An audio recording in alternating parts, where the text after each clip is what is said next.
al-basyarati, yakni yang keempat adalah kita yakni harus bisa memastikan bahwa anggota wajib wudu itu tidak ada yang menghalangi datangnya air. Anggota wajib wudu itu ada empat. Yang pertama adalah wajah, kemudian yang kedua tangan sampai sikut, kemudian yang ketiga sebagian dari kepala, kemudian yang keempat yakni kaki kanan dan kaki kiri sampai kepada mata kaki.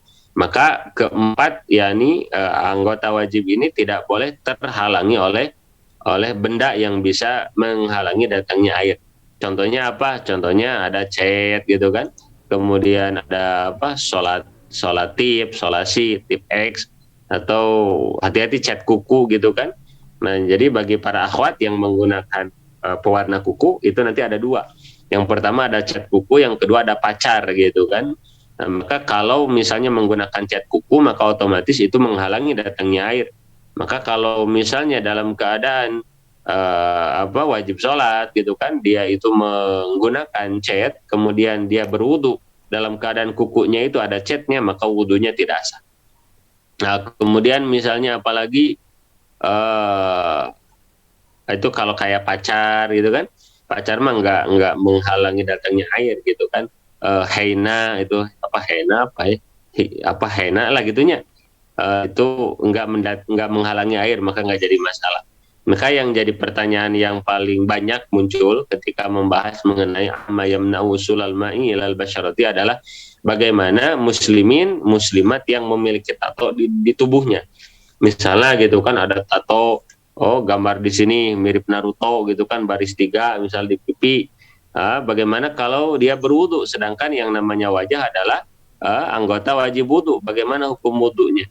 Maka kalau ada orang yang bertato kemudian bertanya kepada kita, misalnya kita nih beres ngaji gitu kan, pulang ke rumah, tiba-tiba ada saudara kita yang misalnya mantan preman, gitu kan, dia itu datang, Pak Ustadz atau Bu Ustadzah, saya ini mau tobat, tapi saya itu di tangan gitu kan ada tato maung, di kiri ada tato macan, di pipi kanan tato ular, pipi kiri tato Raja Wali gitu kan.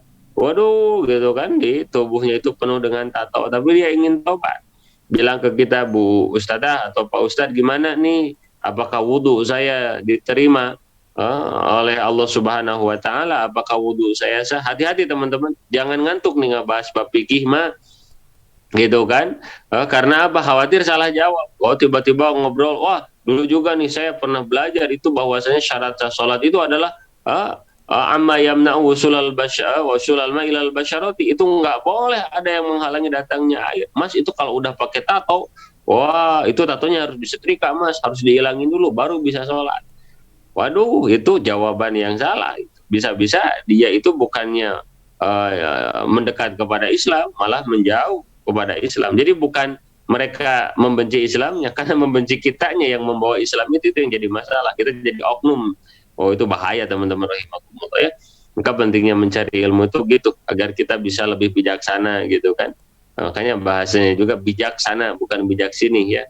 Nah teman-teman rahimakumullah, bagaimana dengan tato? Maka ketika kita ditanya bagaimana hukum berwudu orang yang bertato, nah, maka jangan langsung memutuskan apakah sah wudunya atau tidak sah wudunya.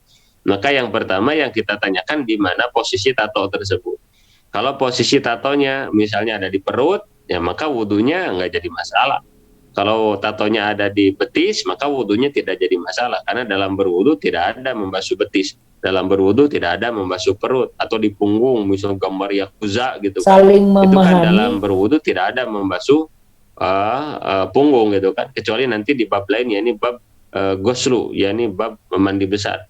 Tapi dalam berwudu kan nggak ada yang membasuh punggung. Maka pertanyaannya adalah ini di mana anggota apa yang ditatonya.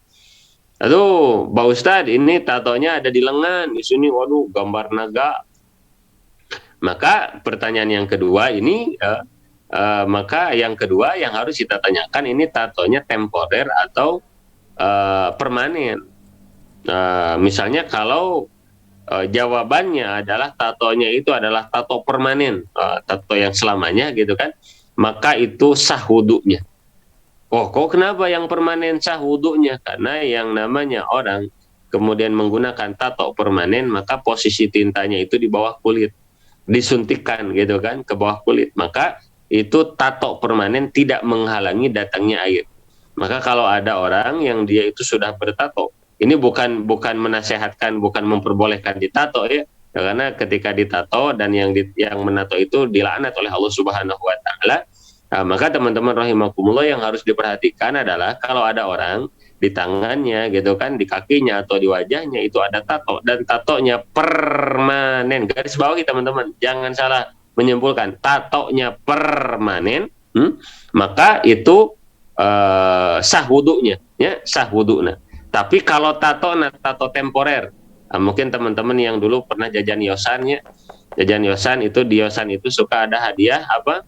Hadiah tato, ya, tato gambar kupu-kupu, tato gambar Doraemon, tato gambar Son Goku, plok ditempelkan di pipi. Nah, maka kalau itu menghalangi datangnya air.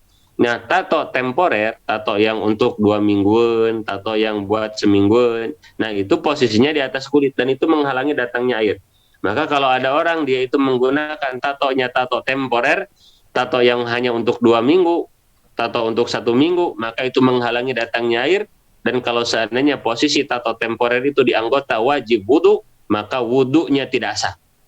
Maka hati-hati nih, kadang terjadi bagi apa ya, saya tidak tega nih nyebutnya ya, ibu-ibu zaman now. Ibu-ibu zaman now itu maksudnya kayak gimana? Kadang kan suka apa ya, yang halisnya pakai apanya, disifatnya. Itu kan kadang alisnya dikurut gitu kan, alisnya tuh dikurut gitu kan. Kemudian ditato alis tuh teman-teman rahimakumullah. Nah, kadang tato alisnya itu untuk 1 mingguan. Wah, ketika melihat jadwal undangan nih gitu padat dalam 1 minggu, daripada hapus pakai udah pakai tato temporer, tato untuk 1 mingguan. Nah, maka teman-teman ketika beliau ini membasuh wajahnya dengan air, maka wudhunya adalah tidak sah. Maka hati-hati nih teman-teman rahimakumullah ya. Ketika ada teman-teman kita yang punya tato, jangan salah ngasih jawaban. Jadi kalau tatonya tato permanen sah gitu om gitu. Tapi kalau tatonya tato temporer, aduh punten we, nanti sholat mah sholat gitu kan. Tapi nanti sholatnya lihurmatil waqti, dan nanti sholatnya itu harus dikodok. Nah, itu yang keempat. Kemudian yang kelima adalah wa an la yakuna 'alal 'udwi ma yughayyirul ma. Jadi di kulit itu tidak ada yang bisa bisa merubah air. Contohnya apa? Di wajah kita ada bedak. Nggak bisa teman-teman, kalau di wajah kita ada bedak lalu kita wudhu, maka otomatis nanti si air itu akan bercampur dengan apa? Dengan bedak gitu. Maka kalau airnya sudah bercampur dengan bedak, maka airnya disebutnya itu air mutaghayyir, yakni air yang berubah. Kan kalau kita berwudhu airnya itu harus apa? Harus suci dan mensucikan. Jadi kalau airnya air yang sudah bercampur, itu nggak sah. Mirip kita wudhu pakai air teh, boleh nggak? Nggak boleh. Kita wudhu pakai teh sosro, boleh nggak? Nggak boleh. Kita wudhu pakai monti, boleh nggak? Nggak boleh. Kenapa? Karena air itu sudah bercampur dengan teh, bercampur dengan gula. Nah, termasuk apa? Bercampur dengan bedak, itu nggak bisa. Maka teman-teman rahimakumullah, itu yang kelima ya. Kemudian yang keenam, harus mengetahui fardunya wudhu. Kenapa ini harus dipelajari? Karena kalau orang dia itu wudhu nggak tahu fardunya wudhu, maka sangat mungkin sekali meninggalkan fardunya wudhu. Misalnya, saya wudhu nggak usah pakai niat, maka bisa jadi wudhunya nggak sah. Kenapa? Karena meninggalkan fardu wudhu. Kemudian yang ketujuh, an la ya'taqida fardhon min furudihi sunnatan. Kemudian yang ketujuh, tidak meyakini bahwa fardu wudhu itu adalah sunnah. Kenapa kamu teh nggak ngebasuh wajah? Gak apa-apa dah, wajah mas sunnah iya. Eta teh sah wudhu nantinya. Kemudian yang kedelapan, al-ma'u atau huru, airnya harus suci. Nggak bisa wudhu pakai air mustamal gitu. Nggak bisa wudhu pakai, wah sudah ada pertanyaan nih bab panganten, nanti ya insya Allah kita bahas. Sudah ada nih nggak bahas bab wudhu bagi panganten sebenarnya. Kemudian yang kedelapan yakni al-ma'u at-tahuru, airnya harus suci. Jadi teman-teman nggak bisa kita wudhu pakai air mustamal, nggak bisa kita wudhu pakai air mutanajis, nggak bisa kita berwudhu pakai air yang mutaghayyir. Itu harus dengan air suci yang mensucikan. Kemudian yang ke-9 adalah dukhulul waktu, yakni masuknya waktu. Yang ke-10 adalah al-mualah, yakni langsung. Nah teman-teman rahimakumullah, poin yang ke-9 dan ke-10 itu adalah khusus bagi orang-orang yang silsilatul apa? Yang daimul hadas. Nah, ini penting nih teman-teman. Ini penting dicatat ya. Jadi yang ada 10 syarat sah wudu ya. Nah, saya tadi nyebutnya ada berapa? Ada sitatun ya. Salah, ternyata ada 10 teman-teman ya. Bukan ada 6. Saya salah. Ya, ada 10 syarat sah wudu itu. Jadi dari 10 itu 8 untuk yang normal. Ya, 9 dan 10 untuk orang yang super normal. saya tidak tega nyebut abnormal ya. Jadi pokoknya nama yang tidak biasa lah gitu bahasa nama. 1 sampai 8 orang yang biasa, yang 9 dan 10 yang tidak biasa. Apa yang tidak biasa itu adalah orang yang daimul hadas. Apa itu cenah daimul hadas? Itu adalah orang yang senantiasa keluar hadas. Siapa contohnya? Satu, perempuan yang istihadah. Jadi ada perempuan yang masa haidnya sudah selesai, tapi itu masih ada keluar darah. Nah, tapi darahnya itu bukan darah haid, tapi istihadah. Contohnya apa? Bagi perempuan yang dia itu haid sudah 15 hari, tapi hari ke-16 masih keluar darah. Nah, maka teman-teman rahimakumullah, wajib bagi perempuan itu untuk sholat, wajib mandi, wajib wudhu gitu kan. Hanya saja kan terus-terusan keluar darah, nah maka itu disebutnya daimul hadas gitu kan, orang yang senantiasa berhadas. Atau yang kedua, orang yang silsilatul baul. Apa itu silsilatul baul? Yakni yang kedua itu adalah kadang laki-laki, yakni sudah netes terus gitu kan. Punten bahasa kasar nama, kerannya udah dol. Jadi kecelak gitu. Kadang beres buang air kecil, sudah toharoh pakai celana, jalan gitu kan. Seret keluar lagi, jalan seret keluar terus kalau mana teh ngecelak gitu, maka itu disebutnya daimul hadas. Nah, bagi orang yang daimul hadas seperti tadi, seperti ada orang yang memang keluar darah seperti perempuan istihadah, atau laki-laki yang silsilatul baul yang udzur keluar terus gitu air seninya, maka syarat sah wudunya ada ditambah yang 9 dan 10. Apa yang 9? Dukhulul waktu, harus masuk waktu dulu. Jadi untuk wudu duhur harus nunggu dulu adzan duhur. Nggak bisa sholat duhur itu wudunya jam 11, nggak sah. Khusus bagi orang yang daimul hadas. Gitu kan. Yang kedua adalah al-muwalah. Apa itu muwalah? Langsung. Jadi beres wudu harus langsung sholat. Nggak bisa misalnya beres wudu, nggak basuh heula, nyeblak heula, cimol heula, itu nggak bisa. Itu kan kalau kita mah yang normal bisanya, kita mah gitu kan. Kita yang normal beres wudu, ngobrol heula gitu kan. Bahkan yang jamaah Mobile Legends gitu kan, beres wudu, yang lain mah nunggu komate sholat, ya mah main Mobile Legend. Bahkan itu tragedi, saya pernah jadi khutbah Jumat, itu ada makmum lagi khutbah Jumat main game online, luar biasa, subhanallah itunya, saking madhab yang sangat kuat gitu kan. Saya mau jadi atlet FF sana gitu ya, jadi atlet hente ibadah Jumatna batal aya gitu teman-teman rahimakumullah ya. Nah, mungkin bagi orang yang normal mah bisa gitu, udah wudu nanaonan heula lah gitunya, mau main futsal ge sah lah gitu, kita asallah batal. Tapi untuk yang daimul hadas itu beres wudu wajib langsung sholat, nggak bisa tuh nyeblak heula, ngaliwat heula, ngobrol, itu langsung batal, harus wudu lagi. Nah, itu teman-teman rahimakumullah ya, poin-poin ini terjadi di masyarakat. Nanti teman-teman kembangkan kita di diskusi ini teman-teman rahimakumullah. Nah, itu syarat sah wudu. Kita masuk kepada ilmu yang kedua, yakni rukun wudu. Nah, kenapa harus kita ketahui mengenai bab ilmu rukun wudu ini? Satu, agar kita mengetahui mana yang wajib, mana yang sunnah. Karena nanti dalam berwudu itu ada yang wajib, ada yang sunnah. Kalau yang wajib itu kita tinggalkan, maka batal wudu kita, enggak sah. Kalau yang sunnah kita tinggalkan, tetap sah, hanya kurang keutamaannya saja. Nah, Ustadz, kenapa ini harus dipelajari rukun wudu yang kedua apa? Supaya kita bisa bijak ketika dalam melihat kondisi masyarakat. Contoh seperti ini, misalnya ada yang sedang melakukan perjalanan, KBIP gitu kan, KBEC gitu kan, ke Pasar Baru dan lain sebagainya, ngong adan. Contoh BIP nih teman-teman rahimakumullah. Itu di BIP di lantai yang atas itu kalau pas azan itu yang namanya antrian wudu panjang sekali teman-teman rahimakumullah. Jadi kalau misalnya ini antrian panjang, lalu kita berwudu itu dari mulai sunnah wudunya diamalkan gitu kan, semuanya diamalkan, itu satu orang bisa sekian menit loh teman-teman rahimakumullah. Itu kasihan ngantri. Maka sebetulnya bisa, kalau misalnya udah ngantri banyak, kita wudunya yang wajib aja. Wajah 1 kali, tangan kanan 1 kali, tangan kiri 1 kali, sampai sikut sebagian kepala, kaki kanan, kaki kiri, beres setengah menit, bahkan 15 detik, beres wudhu teh teman-teman. Oh ini mah gitu kan, mau yang lain ngantri, audzubillah heula cenah mau wudhu. Bismillahirrahmanirrahim. Waduh, tangan 3 kali, kumur magmadoh istinsyak 3 kali, wajah 3 kali. Itu yang lain sampai apa? Kesel gitu kan nunggu kita teh. Eta nu wudhu gitu kan. Lama-lama ada yang bahaya. Nanti khawatir kita jadi fitnah agama gitu kan. Kita asa bener, tapi ternyata kita memberikan kesan negatif bagi agama Islam. Nah, jadi pentingnya mempelajari rukun wudhu. Kemudian teman-teman apa saja rukun wudhu? Yang pertama adalah an-niyatu, niat. Niat dalam hati ya. Kalau mau diucapkan boleh silahkan. Itu untuk menolong masuknya niat dalam hati kita.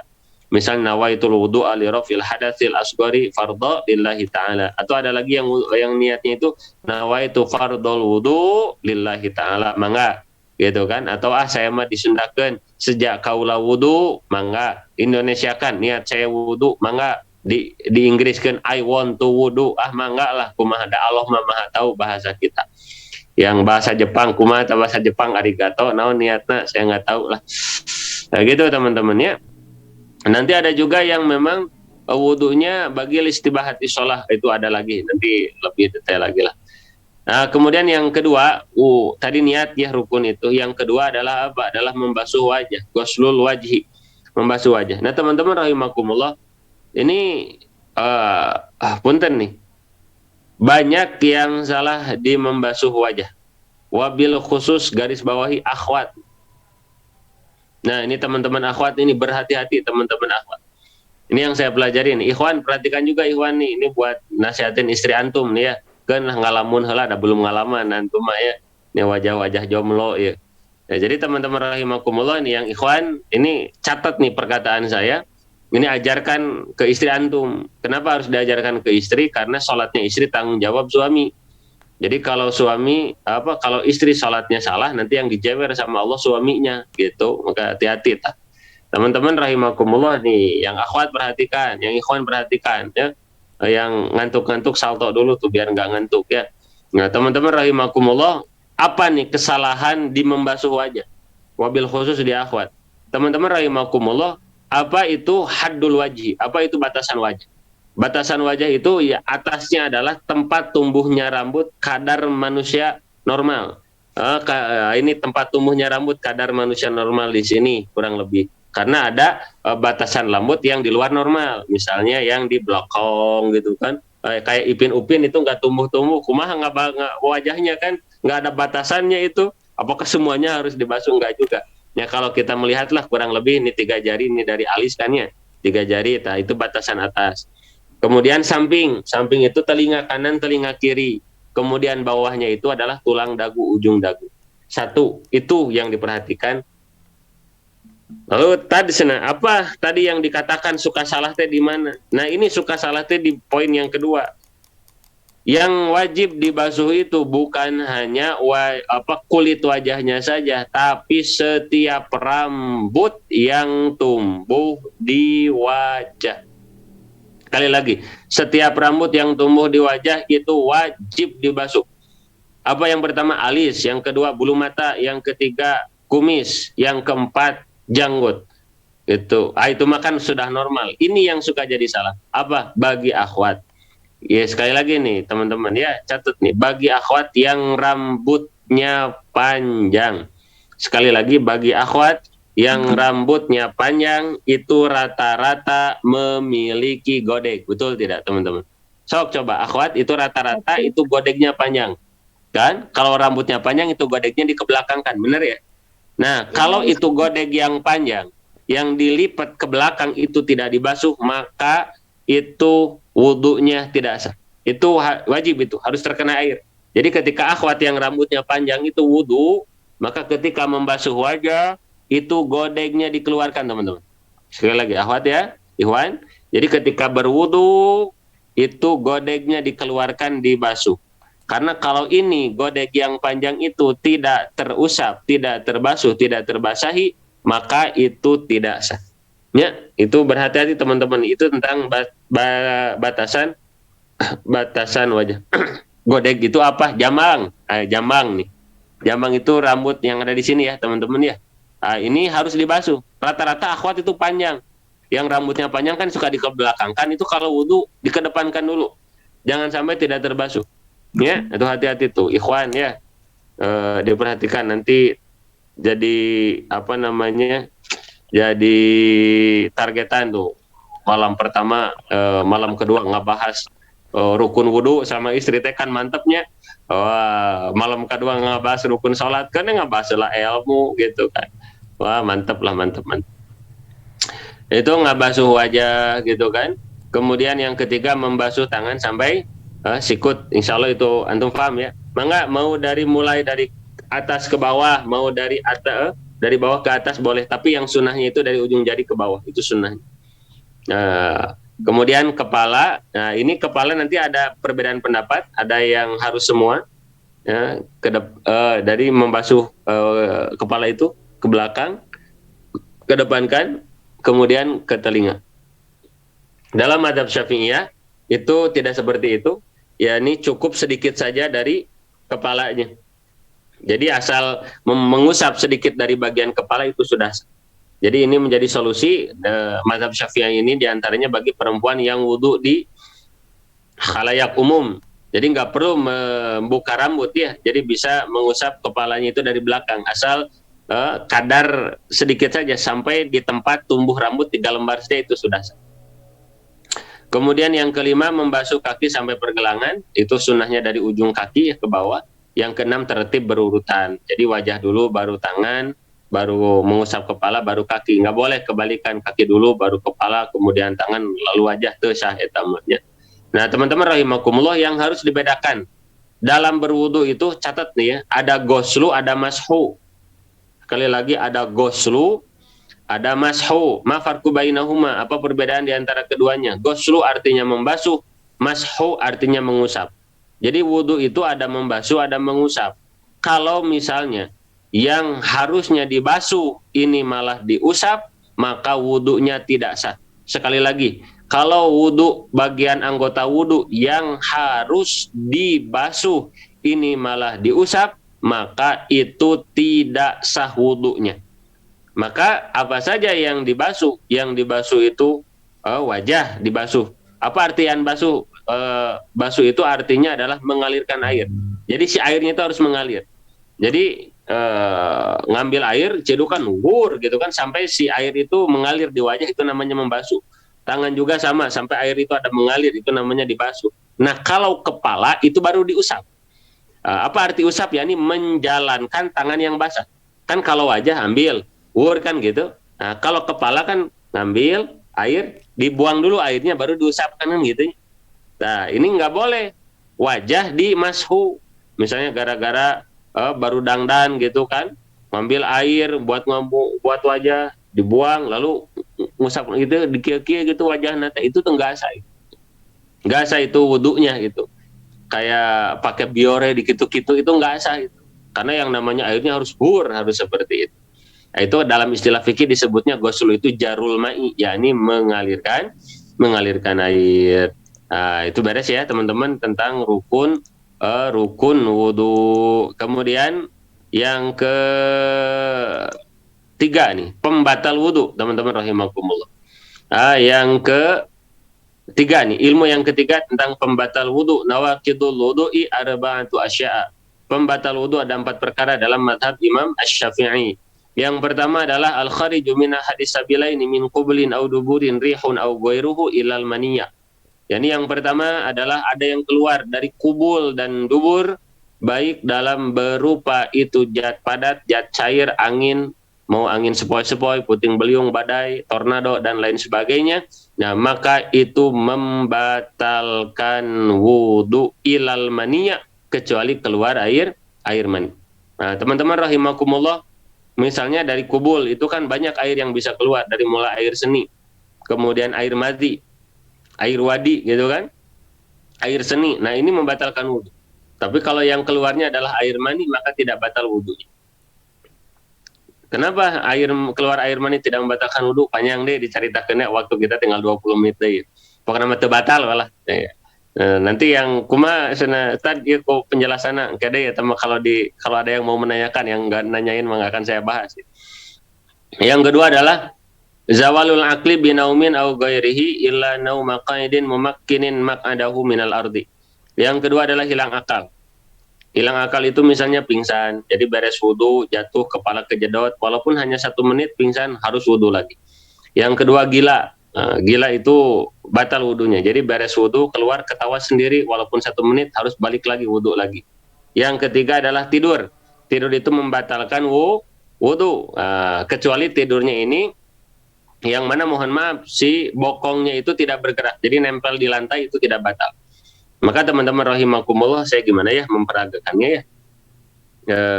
Kialah hari ngaji lewat Zoom teh saya rada kurang bebas ini dalam memberikan contoh. Contoh teman-teman rahimakumullah. Lah gitulah dibayangkan alahnya, bingung saya nyatong ke dana. Bukan nama sila. Kalau dulu diajarkan guru saya si pahanya itu nempel ke lantai. Nah, teman-teman rahimakumullah, contoh punten ya kalau kita ini yang ikhwan nih Jumatan tidurnya itu kayak gini.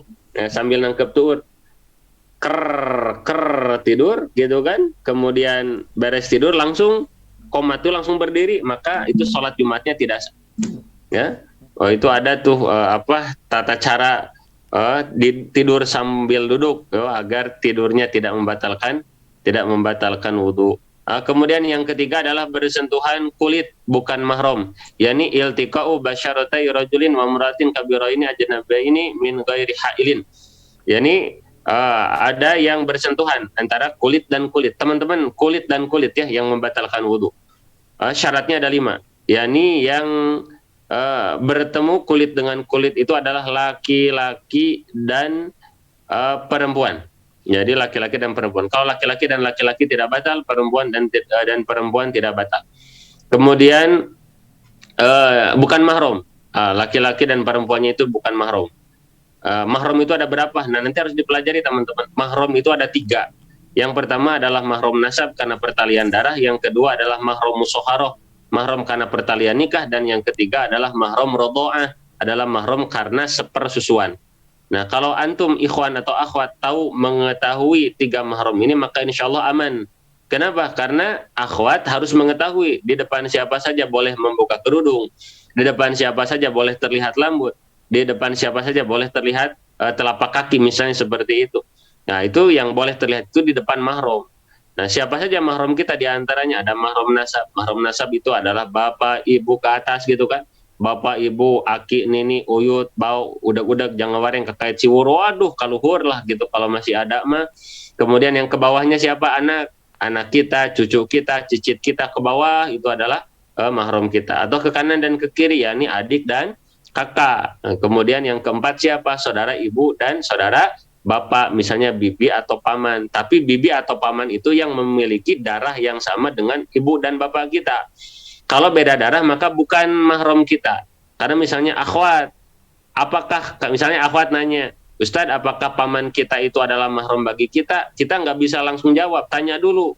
Ini pamannya itu yang sedarah sama ibu bapak kita atau bukan? Kalau ternyata paman itu adalah suami dari bibi kita, yang mana bibi kita itu adalah adik dari ibu atau bapak kita, baru paman kita itu bukan mahram. Kenapa? Karena paman kita tidak sedarah dengan orang tua kita. Kemudian siapa lagi yang selanjutnya adalah anak dari kakak dan adik. Nah, anak dari kakak dan adik kalau bahasa kita mah apa sih iparnya?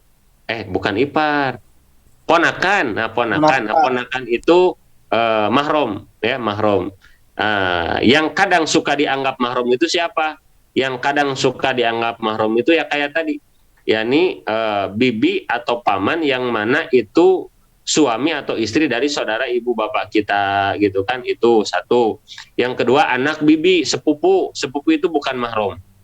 Sepupu itu bukan mahram teman-teman rahimakumullah ya. Atau siapa lagi? Ipar tuh, suami dari kakak atau adik ipar, suami dari adik, itu bukan mahram. Atau istri dari kakak, istri dari adik, itu bukan mahram teman-teman rahimakumullah ya. Itu mahram nasab. Kemudian yang kedua adalah mahram musyaharah, mahram karena pernikahan. Mahram karena pernikahan itu ada 4. Satu, mertua alias mitoha. Dan yang namanya mertua, yang namanya mitoha itu mahram muabbad, mahram selamanya sakneng-neng. Sampai kiamat itu yang namanya dengan mertua itu adalah mahram. Antum beres wudhu, cium tangan ke mertua itu nggak batal wudhu antum. Yang kedua menantu, misalnya antum udah jadi mertua punya menantu, menantu antum adalah mahram muabbad, antum bersentuhan, cium tangan menantu antum ke kalian itu maka tidak batal wudhunya. Itu yang kedua. Yang ketiga adalah uh, orang tua, apa nyebutnya saya, orang tua bawaan, dan yang keempat adalah anak bawaan. Bagaimana suami dan istri, kenapa tidak disebutkan? Yang saya pahami suami istri itu bukan mahram. Nah, suami itu istri itu bukan mahram, tapi lebih tinggi daripada mahram, yakni halal. Jadi label halal MUI istri itu bukan mahram tapi halal. Apa bedanya mahram dan halal? Mahram itu teman-teman masih ada batasan aurat. Jadi sedekat-dekatnya kita dengan ibu, sedekat-dekatnya kita dengan ayah, sedekat-dekatnya kita dengan adik dan kakak, haram hukumnya memperlihatkan aurat antara lutut sampai pusar, baik ikhwan ataupun akhwat. Jadi nggak boleh kita menggunakan celana di atas lutut kita di hadapan ibu dan bapak kita. Nggak boleh, sesama mahram masih ada batasan aurat.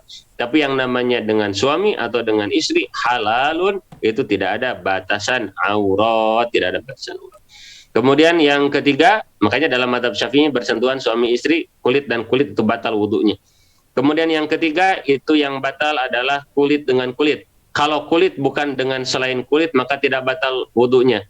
Misalnya sang suami itu kan mau berangkat kerja, sudah punya wudhu, kemudian istrinya berkata, om, kok manggil suami om ya, mas, atau aa, atau kanda gitu kan, salim sama neng. Nah, bagaimana agar tidak membatalkan wudhunya? Bisa, misalnya salimnya kuku dengan kuku, maka itu tidak batal wudhunya.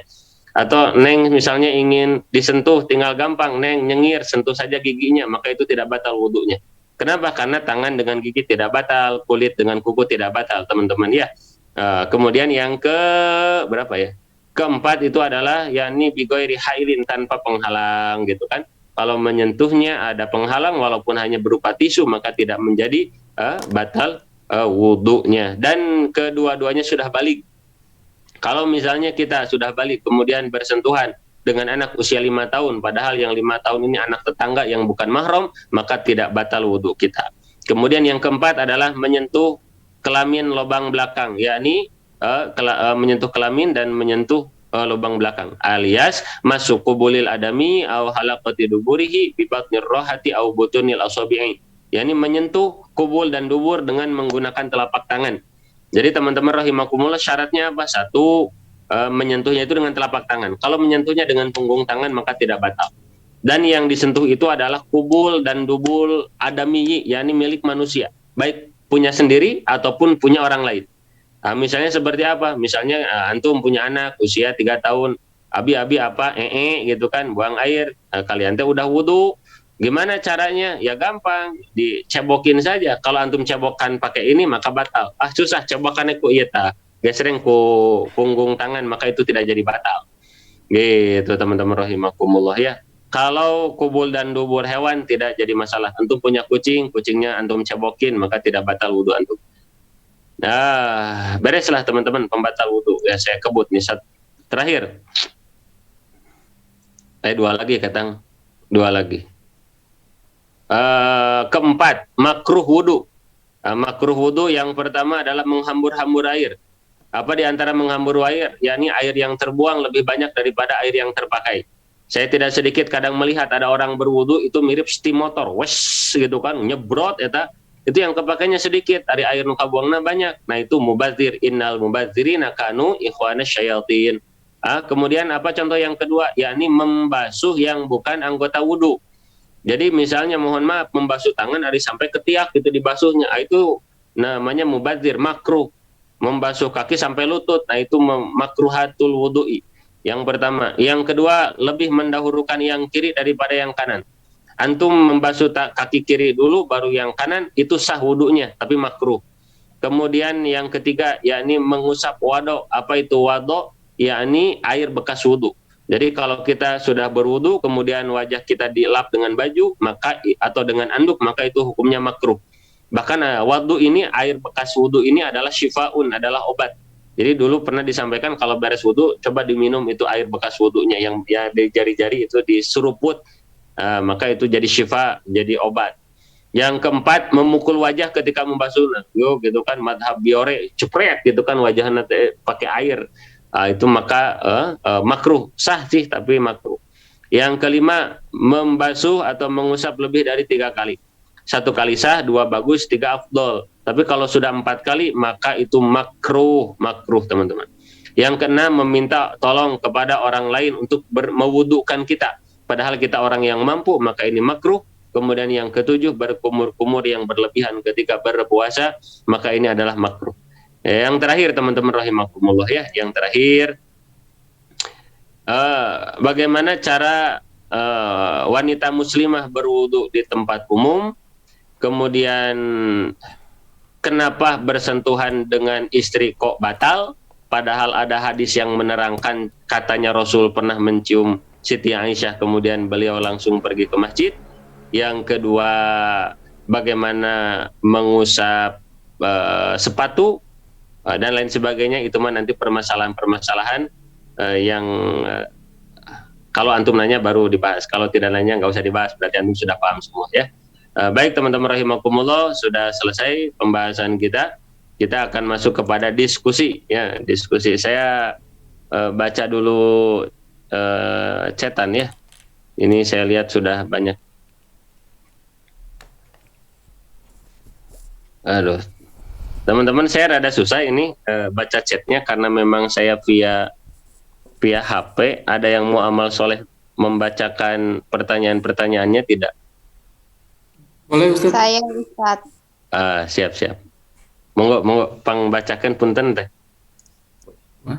Dari yang pertama teman-teman ya, jangan dilewat, kasihan yang nanti. Sama siapa? Sama Ama. Boleh sama-sama. Bismillahirrahmanirrahim.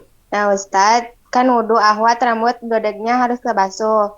Tapi kalau tempat wudhunya dekat sama tempat wudhu Ikhwan, kayak di BEC, nah itu gimana kalau wudhunya di WC biar gak kelihatan rambutnya, cari aman gitu, Ustaz boleh? Ya, di jamaah BEC nya ya. Siap, teman-teman rahimakumullah. Ya begitu. Jadi yang namanya akhwat itu wajib membasuh godek. Nah, bagaimana perempuan bagi yang berwudu di depan umum? Maka yang harus diperhatikan yang pertama, apakah waktu sholatnya masih luas atau tidak? Kalau waktu sholatnya masih luas, maka utamakan menjaga aurat daripada sholat di awal waktu. Kenapa? Karena sholat di awal waktu itu hukumnya sunnah, sedangkan menjaga aurat hukumnya wajib. Kalau berhadapan antara sunnah dan wajib, maka dahulukan yang wajib, teman-teman rahimakumullah ya. Jangan sampai kita mengutamakan sholat di awal waktu untuk mendapatkan kesunahan, tapi kita mengorbankan aurat kita untuk dilihat orang yang bukan mahram gitu. Maka ini suatu magrur, kalau dalam kitab apa saya lupa lagi, magrur itu tertipu kalau lebih mendahulukan perkara yang sunnah daripada perkara yang wajib. Jadi yang pertama jawabannya adalah ini waktunya masih luas nggak? Kalau waktunya masih luas, maka lebih baik tunggu saja dulu. Tunggu saja sampai sampai lebih aman untuk berwudu, untuk mengeluarkan itu jambang.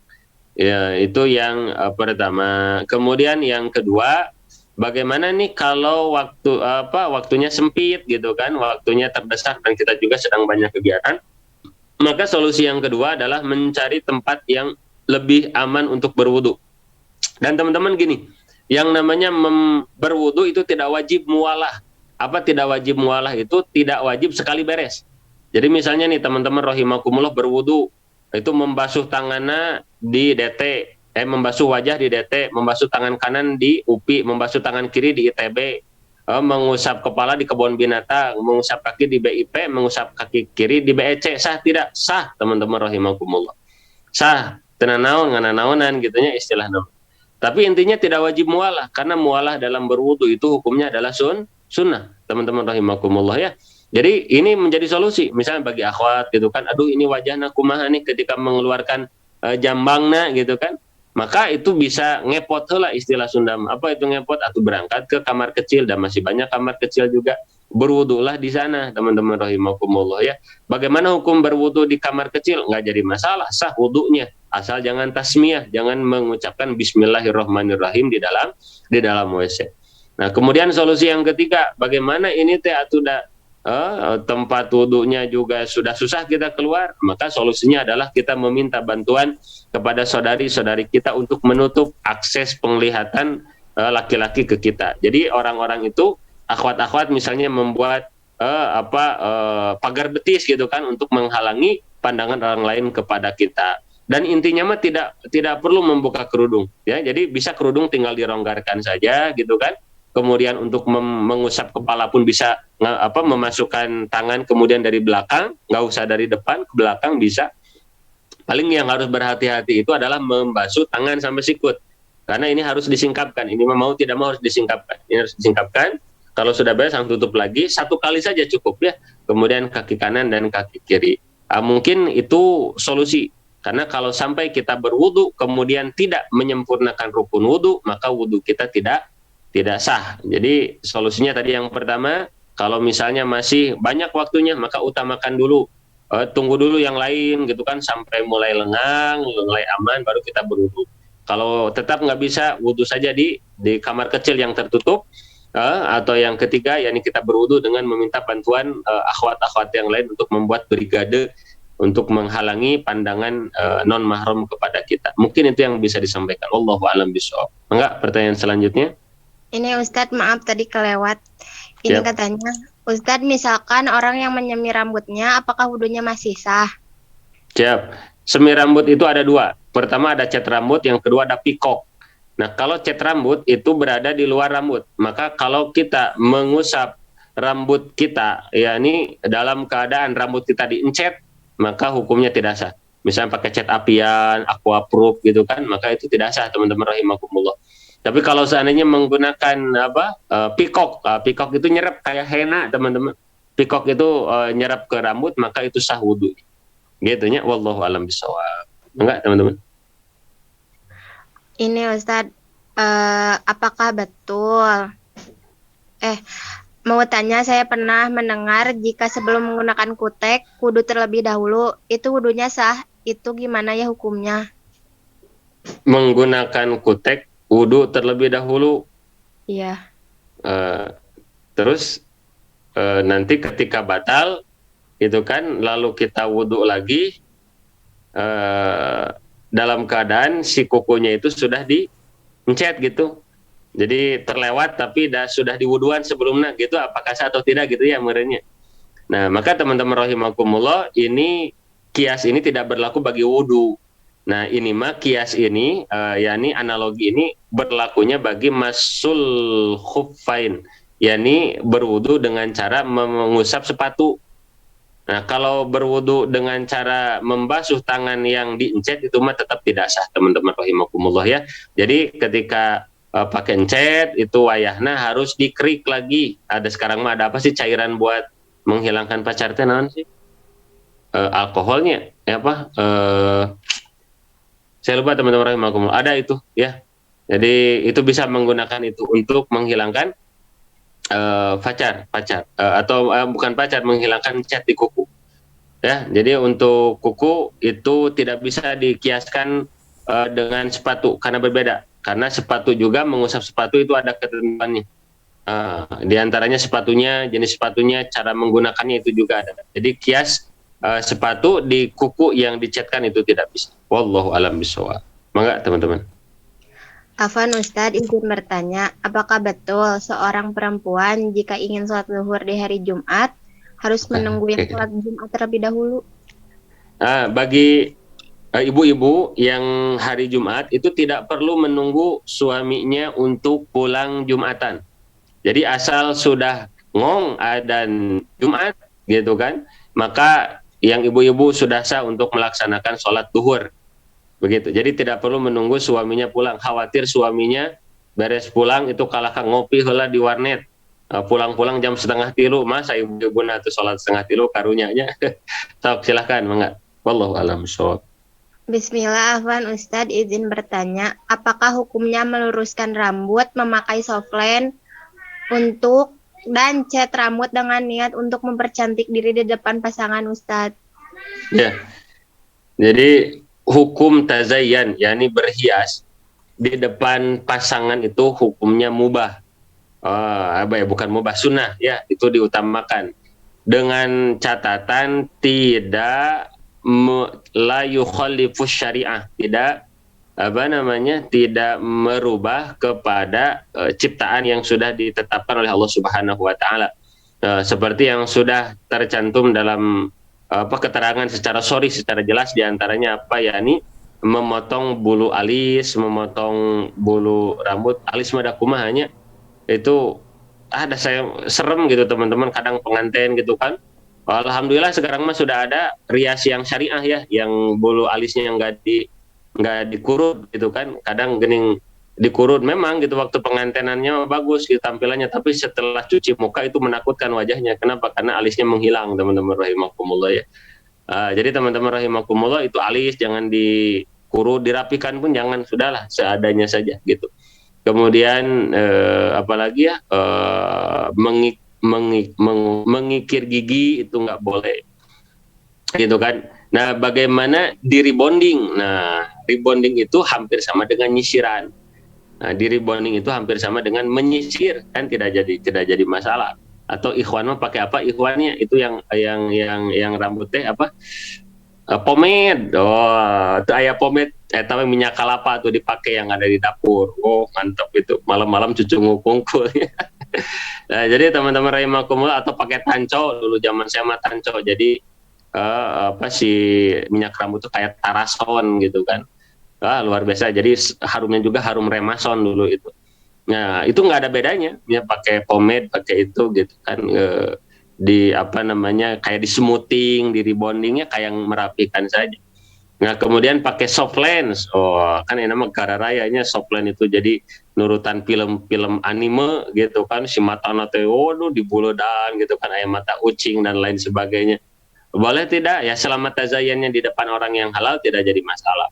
Karena punten sekarang itu ini tidak sedikit, tidak semua ya, ini insya Allah santriah di Detemah enggak.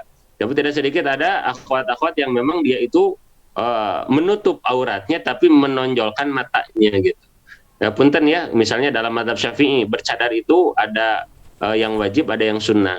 Nah, itu mohon maaf, ada yang memang si wajahnya ditutup tapi matanya itu dipakai soft lens gitu kan, dibagus-baguskan, cepret dipoto gitu kan. Saya punya teman sampai berkata, "Aduh, Ustaz, saya mah senang ngoleksi foto-foto akhwat bercadar." Kan sampai seperti itu. Nah, jadi intinya apa? Akhwat itu harus berhati-hati dalam bertazayyun, dalam berhias, karena tidak boleh yakni sampai menimbulkan fitnah. Gitu ya, teman-teman rahimakumullah. Tapi adapun ketika itu bersama pasangan yang halal, asal pasangannya seneng, ya nggak jadi masalah. Misal suaminya berkata, "Neng, apa itu rambut yang kanan dicat warna hijau, di kiri cat warna biru. Kenapa? Karena yang hijau itu Persibaya, yang kiri Persib. Akang teh kan penggemar Persib dan Persibaya. Boleh nggak? Mangga ari suami resepkeun mah gitu." Jadi kalau bersama pasangan mah mangga, asal disepakati bersama yang kedua tidak yukhalifus syariah, tidak yakni menyelisih syariat. Wallahu alam bishawab. Mungkin itu yang bisa disampaikan. Apakah ada lagi? Ini Ustadz masih ada 1, 2, 3, 4, 5 lagi Ustadz. 5 lagi, sok lah. Kang Iqbal nggak apa-apa ya, kita lebih ya dari 9:30-nya. Iya, boleh Ustaz. Siap. Sok, mangga teman-teman. Bismillah Ustadz, saya punya keponakan. Tapi dia bukan anak kandung atau anak angkat dari kakak saya. Apakah dia bukan termasuk yang bukan mahram saya? Jazakallah Ustadz. Ponakan bukan anak dari adik atau kakak. Nyatu bukan ponakan disebutnya itu.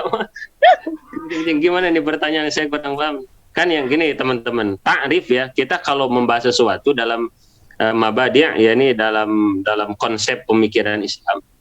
Ketika akan membahas sesuatu dari ta'rif, ini jadi definisi. Nah, definisi ponakan itu adalah anak dari adik atau kakak, itu baru disebut ponakan. Jadi kalau dari pertanyaan antum, bukan anaknya adik, bukan anaknya kakak, maka itu bukan ponakan itu. Bahkan anak angkat pun itu bukan ponakan. Maka punten nih teman-teman rahimakumullah, berhati-hati loh.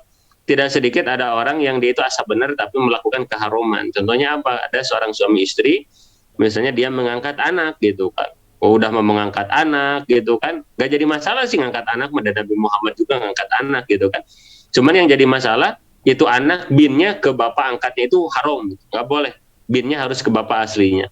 Kemudian yang kedua nggak dapat waris. Yang ketiga ketika si anak ini sudah masa balik, kalau anak ini laki-laki maka nggak boleh, tetap harus ada batasan non mahram bersama ibu angkatnya. Itu ibunya di rumah harus pakai kerudung, nggak boleh berjabatan tangan, tetap harus diberlakukan teman-teman. Jadi ketika anak angkat pun masih ada batasannya seperti itu, nggak seperti jadi kayak anak sendiri, nggak bisa, kecuali rodoa, kecuali si anak angkat itu disusui dulu oleh ibunya dengan syarat rodoa, syarat ketentuan berlaku baru jadi anak rodoa, anak sepersusuan. Nah kalau anak sepersusuan baru seperti anak kandung sendiri, seperti itu teman-teman. Tapi kalau dari ta'rifnya ya ini bagaimana dia itu bukan anak dari kakak atau adik, maka itu bisa dipastikan bukan ipar, berarti bukan mahram.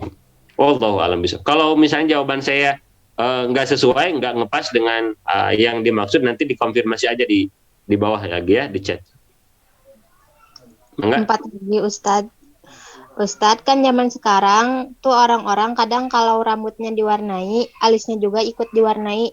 Jadi Oh, itu gitu? hukumnya sama kayak natoin alis bukan Ustadz.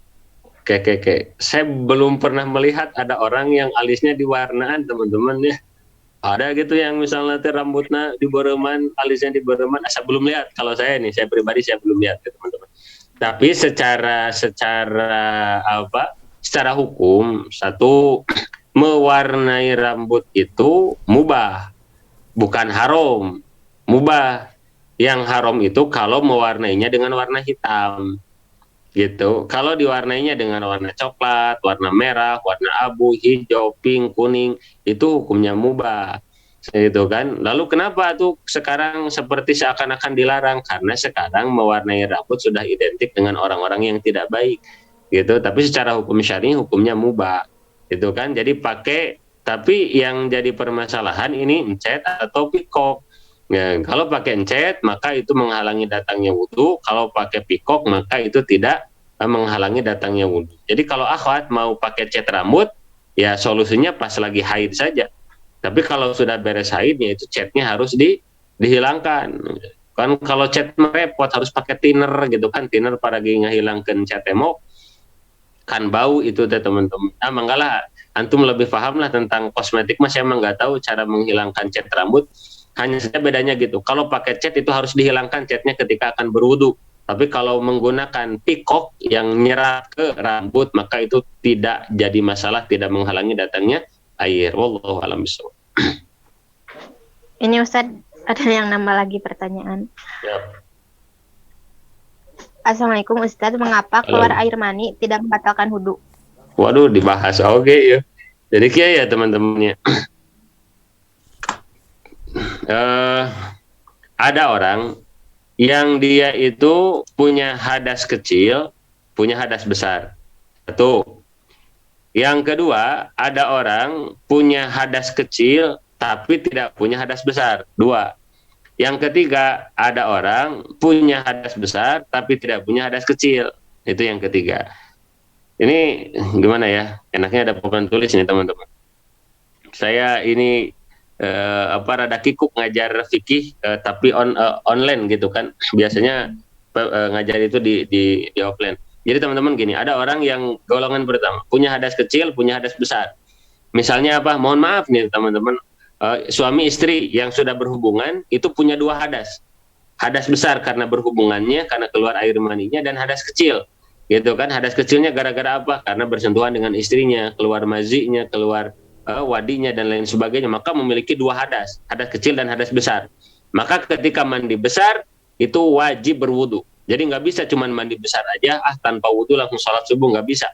Itu harus mandi besar, kemudian beres mandi besar berwudu. Kenapa? Karena dia punya hadas besar, hilangnya dengan adus atau mandi besar. Kemudian yang kedua punya hadas kecil, hilangnya dengan wudu. Itu yang pertama. Yang kedua, ada orang punya hadas kecil tapi nggak punya hadas besar, ya kayak kita kentut misalnya, kita punya hadas kecil tapi kan nggak punya hadas besar, berarti tinggal wudu aja.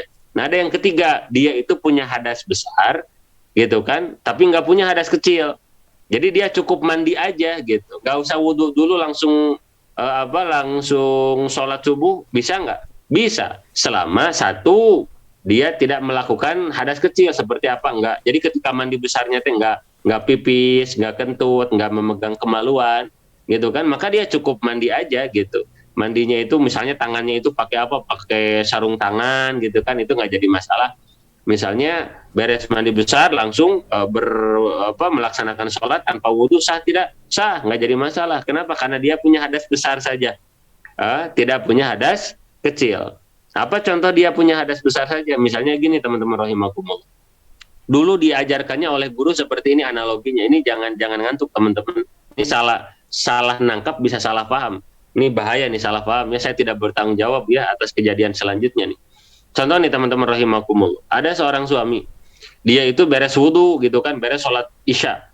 Ketika beres sholat isya, ini suami ini memberikan talak gantung kepada istrinya. Apa itu talak gantung? Ya ini kalau yang sesuatu ini terjadi maka jatuh talaknya. Misalnya seorang contoh dulu di zaman Harun ar-Rasyid, di zaman Harun ar-Rasyid gitu kan, ada seorang laki-laki yang berkata kepada seorang perempuan kepada istrinya, Neng, gitu kan, saking keselnya ini suami kepada istrinya itu, Neng, kalau malam ini kamu tetap berada di negara ini, di negara kekuasaan raja gitu kan, kalau kamu tetap berada di negara kekuasaan Raja Harun ar-Rasyid gitu kan, maka jatuh talak satu. Nah, jadi si suami itu memberikan talak gantung kepada istrinya kalau seandainya malam ini gitu kan, malam ini berarti misalnya dari maghrib sampai subuh, malam ini engkau masih berada di negara kerajaannya Harun ar-Rasyid gitu kan, maka jatuh talak satu. Nah, ini istrinya bingung, aduh kumaha gitu kan, zaman dulu nggak ada yang namanya pesawat, nggak ada yang namanya kereta api, angkot, ojek, grab, nggak ada zaman dulu. Yang ada itu kendaraan keledai, kuda, dan unta, teman-teman rahimahullah, paling jalan. Nah, dalam masa itu negara kekuasaan Harun ar-Rasyid sangat luas, sehingga tidak mungkin dalam tempo satu malam akan keluar dari negara tersebut. Akhirnya suaminya pun kepikiran, aduh kumaha gitu kan, menyesal, suaminya pun ingin menarik tapi tetap sudah jatuh talaknya seperti itu, bagaimana caranya? Akhirnya ini istrinya, suaminya kemudian datang ke seorang ulama, minta pendapat, ya Syekh bagaimana nih, talak saya sudah diucapkan, talak apa? Talak gantung. Apa talak gantungnya? Kalau malam ini istri saya masih berada di negara ini, di negara yang dimiliki oleh Raja Harun ar-Rasyid gitu kan, maka jatuh talak satu. Syekhnya, sang ulama ini hanya tersenyum, gampang atau itu solusinya mah. Gampang gimana Syekh? Ini perempuan oleh kamu malam ini suruh i'tikaf di masjid, kata. Kok suruh i'tikaf di masjid? Karena yang namanya masjid itu milik Allah Subhanahu wa taala, tidak dikuasai oleh raja. Yang namanya masjid tidak dikuasai oleh pemerintah. Jadi selama perempuan istri kamu berada di dalam masjid, maka tidak akan jatuh talakmu. Kenapa? Karena dia sudah keluar. Gitu kan. Nah, itu yang disebut talak gantung. Misalnya ada seorang laki-laki yang tadi ya, beres sholat isya dalam keadaan berwudu, si suami ini berkata, Neng, kalau akang misalnya malam ini batal wudu, maka jatuh talak satu. Misalnya gitu, dulu dikasih analoginya gitu. Jadi kalau dari sekarang pada isya misal sampai nanti subuh akang teh batal wudu, maka jatuh talak satu kepada istrinya. Nah, lalu sang suami ini duduk. Nah, dalam keadaan duduk itu suaminya tertidur. Nah, pertanyaan, kalau suami itu tidur dalam keadaan duduk, batal tidak wudunya? Enggak batal. Nah, lalu dalam keadaan duduk tersebut, ini suaminya bermimpi basah. Ketika bermimpi basah sampai keluar air mani. Maka ketika ini sang suami keluar air mani, maka dia itu memiliki hadas besar. Pertanyaannya, apakah jatuh talaknya bagi istrinya? Ternyata jawabannya tidak. Kenapa? Karena suami tersebut hanya memiliki hadas besar saja dan tidak memiliki hadas kecil. Itulah kurang lebih kenapa yang disebut ada orang yang dia itu memiliki hadas besar, tapi dia tetap sah, wudunya tidak batal. Tapi tetap untuk sholat kan tidak cukup untuk suci dari hadas kecil saja. Tapi untuk sholat itu dia wajib untuk suci dari hadas yang besar. Wallahu alam teman-teman, karena waktu terbatas, mungkin itu dulu yang bisa disampaikan. Apakah ada lagi pertanyaan? Cekap? Masih ada Ustadz, masih ada 3, 4. Ya. Gimana? Ada? Oh, mangga sok. Ada. Bismillah Ustadz, apakah saat sedang wudhu kemudian berbicara saat wudhu belum selesai, apakah wudhunya batal? Syukron. Baik. berbicara itu tidak membatalkan wudhu, gitu kan? Berbicara itu tidak membatalkan wudhu. Bahkan itu menjadi sesuatu yang diperlukan. Seperti lagi berwudhu, ada orang yang menjawab salam, jawab saja salamnya. Ada orang yang nanya, ya tinggal jawab saja pertanyaannya. Jadi yang namanya berwudhu itu berbicara itu tidak membatalkan wudhu. Walaupun ada lagi pendapat kalau pembicaraannya itu pembicaraan bercanda, heureuy, itu jatuhnya ke makruh, perkara-perkara makruh, tapi tidak sampai membatalkan wudhu gitu teman-teman. Jadi sah, oh gitu kan, kita ngobrol sambil wudhu sah, sah. Asal apa, nanti benar ketika niatnya ketika membasuh wajah dalam hati sambil niat saya berwudhu untuk menghilangkan hadas kecil, fardhu lillahi ta'ala. Wallahu alam. Mangga lanjut. Ustadz, bagaimana cara perempuan mendawamkan wudhu, sedangkan kalau haid tidak boleh berwudhu? Dan apakah boleh kalau haid melakukan gerakan atau praktik wudhu, tapi tidak untuk niat atau berwudhu hanya karena hanya karena sudah nyaman? Baik. Jadi teman-teman rahimakumullah, ada ibadah, ibadah itu kenapa wajib ada niat di dalamnya? Satu, karena untuk membedakan antara ibadah dengan amaliyah rutinitas biasa kita. Contoh, mandi wajib. Kan mandi wajib dengan mandi biasa rata-rata rutinitasnya sama, kan mengalirkan seluruh air kepada seluruh badan. Nah, bagaimana cara membedakan antara mandi wajib dengan mandi biasa? Itu terletak di niat. Bagaimana cara membedakan mandi sunnah dengan mandi biasa? Itu terletaknya di niat. Nah, termasuk berwudu gitu. Kita misalnya membasuh dari mulai tangan, kumur-kumur, hidung, wajah, tapi dalam hati nggak niat wudu, maka itu tidak jadi wudu. Maka bolehkah dilakukan oleh orang yang haid? Ya monggo saja, asal jangan niat wudu gitu. Jadi selama tidak niat berwudu, maka tidak menjadi masalah. Kenapa? Karena dalam gerakan wudhu itu hampir sama dengan gerakan rutinitas biasa. Kita basuh tangan seperti biasa, kan suka basuh tangan, apalagi sekarang 3M, membasuh tangan, menjaga jarak, apalagi lah ada 3M, 5M gitu kan. Oh, dan lain sebagainya gitu kan. Membasuh wajah udah biasa gitu kan. Itu tidak jadi masalah, tapi tidak boleh diniatkan sebagai wudhu. Kalau diniatkan sebagai wudhu itu tidak boleh. Karena sedang haid atau sedang nifas itu tidak diperkenankan untuk melaksanakan wudhu. Bagaimana tuh ingin daimul wudhu? Maka teman-teman rahimakumullah, justru dengan tidaknya berwudhu ketika kita haid itu merupakan salah satu penghargaan kita terhadap syariat, dan itu akan menjadi sebuah amal ibadah. Seperti ada orang yang bertanya, Ustadz, saya teh bagaimana lagi puasa Ramadan haid, saya teh nggak enak, sena ibadah saya gimana, kan lagi haid nggak boleh puasa. Maka jawaban kita enak, justru ibu pagi-pagi makan bubur ayam itu jadi kebaikan. Kenapa? Justru kalau ibu puasa lagi haid malah dosa. Justru ibu makut tidak puasa malah jadi amal ibadah tuh genah gitu kan teman-teman rahimakumullah. Jadi dibawa nyantai saja, dibawa nyantai. Masih banyak amal ibadah yang lain yang bisa dilaksanakan oleh orang-orang yang punya hadas besar. Apa diantaranya? Mendengar ceramah, mendengar nasihat, mendengar Quran gitu kan, zikir kolbu. Zikir lisan pun nggak jadi masalah. Wallahu a'lam bishawab. Ustadz, 3 lagi pertanyaan. Yap. Ustadz, bagaimana kalau saudara ayah namun dari ibu yang berbeda, apakah masih muhrim? Saudara ayah, dari ibu yang berbeda, selama saudara ayah, misalnya kakak ibu, kakak adik, kakak ibu yang itu sah.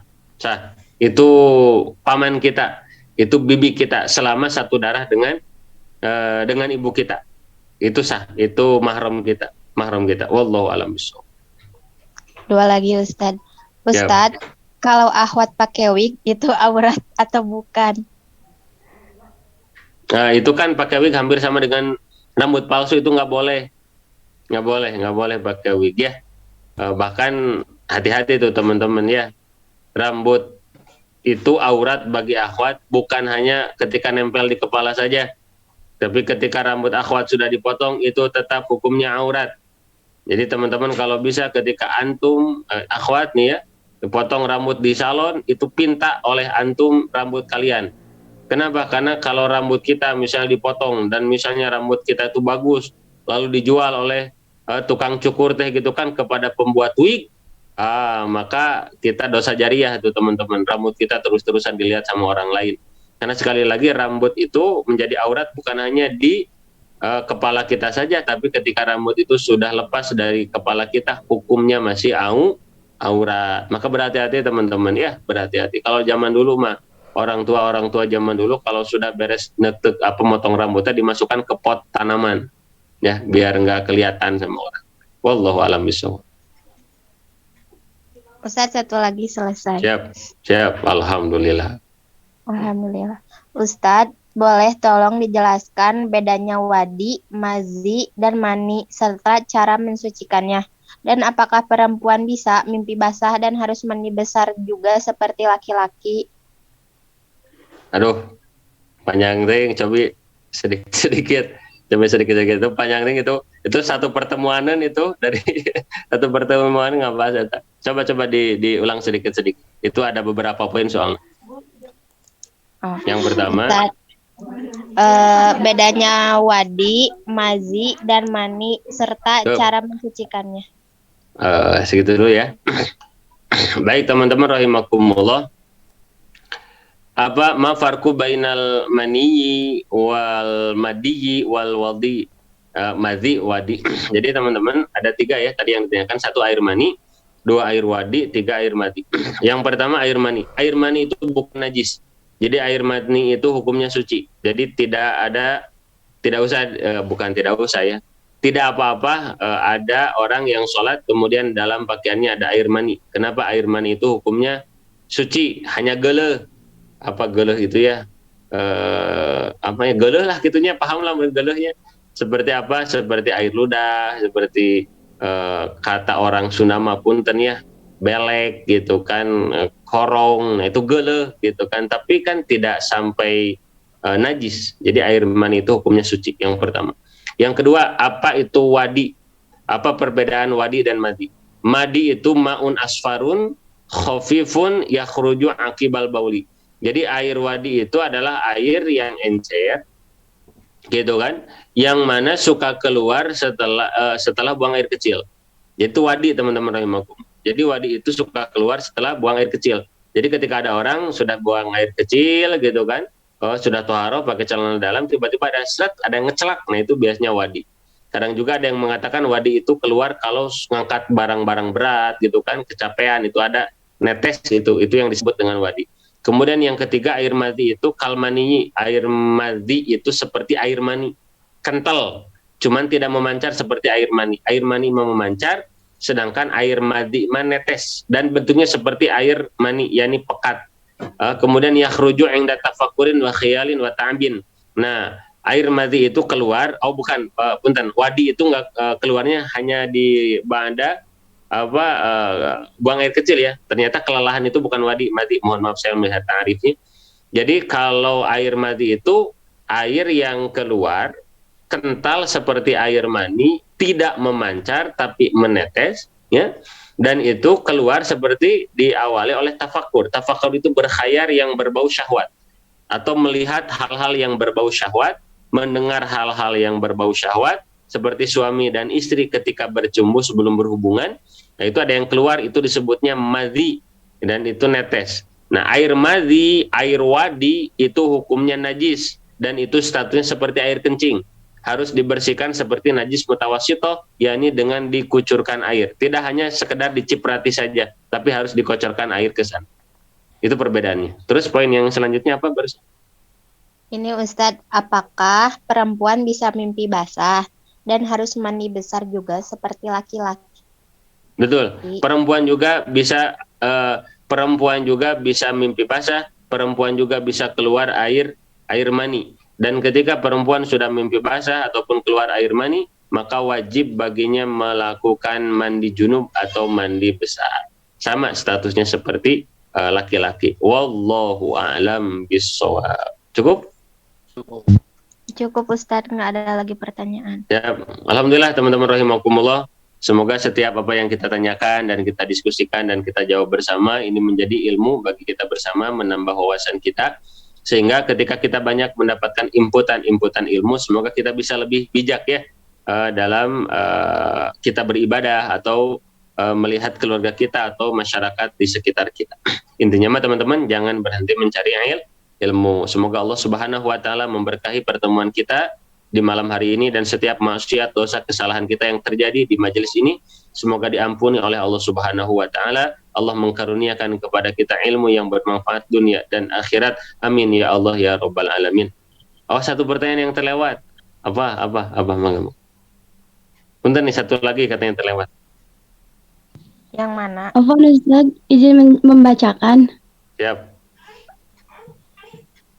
yang Apa tuh? Bismillahirrahmanirrahim. Ustaz, kalau nikah pengantin, kalau Oh, mau nikah. sholat harus wudhu dulu. Nah, bercampur dengan bedak kan bisa jadi. Kalau di kondisi gini, apakah boleh tayamum? Oh, baik. Untuk perempuan ya. Baik, teman-teman rahimakumullah. Jadi memang itu tantangan. Jangankan bagi perempuan yang nikah, kadang akhwat yang itu make up sudah juga suka ngagalau. Jadi teman-teman rahimakumullah ya. Nah, jadi kalau dalam keadaan seperti itu boleh tayamum atau tidak, maka tidak boleh, karena itu belum masuk kepada status darurat tayamum. Daruratnya di mana? Lebar ku make up, bener tuh. Lebar ku make up, aduh Ustaz, make upnya 2 jutaan itu makaning sayang misalnya gitu. Maka solusinya seperti apa? Maka solusinya ini akhwat gitu kan. Malamnya jangan banyak makan gitu kan. Oh, jangan banyak makan yang kira-kira akan menimbulkan gas. Sehingga apa? Nanti sebelum di make up itu ambil wudhu, kemudian dipertahankan wudhunya. Itu bisa kok. Kadang dari pagi kita duhur masih bisa kuat wudhunya, sampai asar masih kuat wudhunya. Gitu. Adapun kita misalnya dalam keadaan pakai make up kemudian bertayamum, nggak sah. Kenapa nggak sah? Karena memang si debunya juga kan terhalangi oleh make up kita, tetap nggak sah. Karena yang namanya bertayamum ini tetap juga harus dibersihan. Jadi teman-teman rahimakumullah, ini tantangan bagi kita, terutama yang belum menikah. Berhati-hatilah karena tetap jangan sampai kita mengorbankan hak Allah, kewajiban kita kepada Allah gara-gara ingin mempertahankan make up kita. Ya, bismillah gitu kan. Kalaupun memang darurat, ya nggak apa-apa, sholat duhurnya diakhirkan. Aduh, lebar Ustadz misalnya, kan kadang sekarang mah punten ya, yang saya pahami kalau menikah di aula itu sampai jam 2. Ya, misalnya dari mulai pagi di make up tuh misalnya jam berapa make up? Beres sholat subuh kan, masa dari make up jam 3 pagi gitu kan, sholat subuh lah. Beres sholat subuh di make up, beres jam 7, misal jam 7 tamu undangan gitu kan, akad nikah dan lain sebagainya. Adzan duhur, nggak apa-apa, diakhirkan dulu saja. Misalnya nanti sholat duhurnya jam 2:30 atau setelah beres walimah, jam 2 beres walimah, lalu sholat duhurnya diakhirkan, maka itu lebih aman. Aduh, bagaimana? Oh, saking sibuknya gitu kan, duhurnya terlewat, ya berarti ya ada dosa. Nah, nanti ketika di asar, sholat duhurnya diqodho, seperti itu. Gitu merenya yang bisa disampaikan. Semoga kita dimudahkan oleh Allah Subhanahu wa taala dalam menjalankan syariat yang telah Allah berikan kepada kita. Wallahu a'lam bishawab. Mungkin itu teman-teman ya, alhamdulillah sudah selesai semua. Semoga kita senantiasa berada dalam rahmat. Begitu Kang Iqbal, teman-teman rahimakumullah yang bisa saya sampaikan. Saya mohon maaf ya atas segala kesalahan dan kekhilafan.